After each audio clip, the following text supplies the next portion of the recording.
Hello दोस्तों, welcome back after a long time.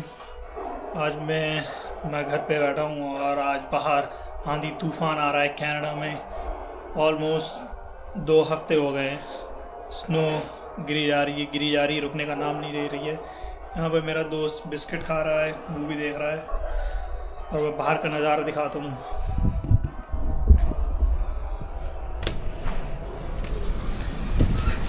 ये है बाहर का नज़ारा।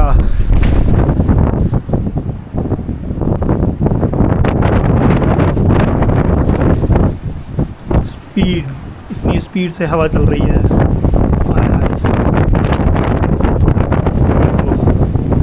इंडिया में धूल उड़ती है, यहाँ पे बर्फ़ उड़ती है।